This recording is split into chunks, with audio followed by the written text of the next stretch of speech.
آج ہم ایک ایسی عظیم شخصیت پر بات کر رہے ہیں جنہیں دنیا تاج الشریعہ کہتی ہے، حضرت علامہ مفتی محمد اختر رضا خان قادری بریلوی رحمۃ اللہ علیہ۔ ہمارے پاس جو مواد ہے تاج الشریعہ، علم، عشق اور قیادت کا چراغ، اسی کی روشنی میں ہم ان کی زندگی، ان کے پیغام اور ان کے علمی کام کو سمجھنے کی کوشش کریں گے۔ ان کی پیدائش جیسا کہ معلوم ہے 2 فروری 1943 کو بریلی شریف میں ہوئی، اور خاندان ماشاءاللہ امام احمد رضا خان بریلوی کے پڑپوتے اور مفتی اعظم ہند شاہ مصطفیٰ رضا خان قادری کے نواسے۔ جی بالکل، تو علم اور روحانیت تو گویا گھر میں ہی تھی، وراثت میں ملی۔ صحیح۔ ذرائع یہی بتاتے ہیں کہ ابتدائی تعلیم تو والد محترم سے ہی حاصل کی، پھر دارالعلوم منظر اسلام بریلی شریف سے باقاعدہ تعلیم مکمل کی، لیکن علم کی پیاس وہاں ختم نہیں ہوئی۔ وہ آگے بڑھے، مصر گئے، عراق، مدینہ منورہ، ان قدیم علمی مراکز کا سفر کیا۔ اچھا۔ اور زبانیں بھی عربی، اردو، فارسی تو تھیں ہی، انگریزی پر بھی عبور رکھتے تھے۔ واہ، تو یہ تو ان کی تعلیم کا پس منظر ہوا۔ جی اچھا، تو آئیے اس پر مزید بات کرتے ہیں۔ ان کے علمی کام، خاص طور پر فتاوا، سنا ہے لاکھوں کی تعداد میں ہے۔ جی، یہ بات بالکل درست ہے، اور یہ ان کے علمی مقام کی بہت بڑی دلیل ہے۔ لاکھوں فتاوا لکھنا کوئی معمولی بات نہیں، اور صرف تعداد نہیں، اصل بات یہ ہے کہ پوری دنیا سے بڑے بڑے علماء تک، عوام تو عوام، ان سے شرعی رہنمائی کے لیے رجوع کرتے تھے۔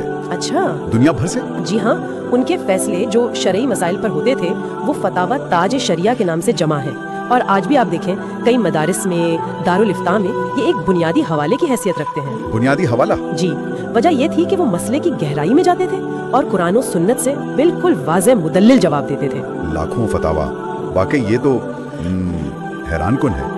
اچھا، فتاوا کے علاوہ بھی تو ان کی بہت سی کتابیں ہیں، جیسے الزبدۃ الزکیہ، العطایہ النبویہ، جی کئی تصانیف ہیں۔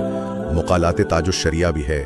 ان کتابوں میں آپ کو مختلف موضوعات ملیں گے، اسلامی عقائد کی وضاحت ہے، فقہی مسائل ہیں، اور جو چیز بہت نمایاں ہے وہ ہے سیرت اور عشق رسول صلی اللہ علیہ وسلم کا بیان۔ اور ایک اہم کام جو انہوں نے کیا، جیسا کہ الرد المفہم علی المجسم جیسی کتابوں سے ظاہر ہے، وہ تھا غلط نظریات کا علمی جواب دینا، یعنی وہ نظریات جو اہل سنت کے بنیادی عقائد سے ہم آہنگ نہیں تھے، ان کا رد کیا۔ آپ نے عشق رسول صلی اللہ علیہ وسلم کا ذکر کیا، اور یہ بات بار بار سامنے آتی ہے۔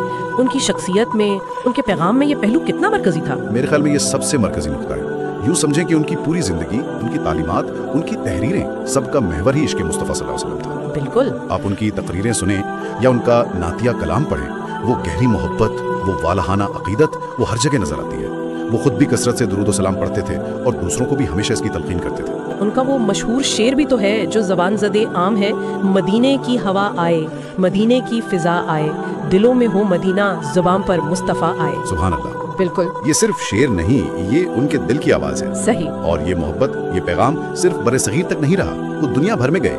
ذرائع بتاتے ہیں کہ سعودی عرب، افریقہ کے ممالک، یورپ، امریکہ، بنگلہ دیش، پاکستان، خلیجی ریاستیں، کہاں نہیں گئے۔ اچھا۔ اور ان دوروں کا مقصد صرف وہ ملاقاتیں نہیں تھی، بلکہ ہر جگہ اہل سنت کے جو مراکز تھے ان کو مضبوط کرنا، علم دین کو پھیلانا۔ تو اس سب کو اگر ہم دیکھیں، ان کی پوری زندگی، ان کا اثر کتنا گہرا رہا؟ اس کا اندازہ شاید 20 جولائی 2018 کو جب ان کا وصال ہوا اس وقت ہوا۔ جی۔ بریلی شریف میں جو نماز جنازہ ہوئی، ذرائع بتاتے ہیں کہ لاکھوں کا مجمع تھا۔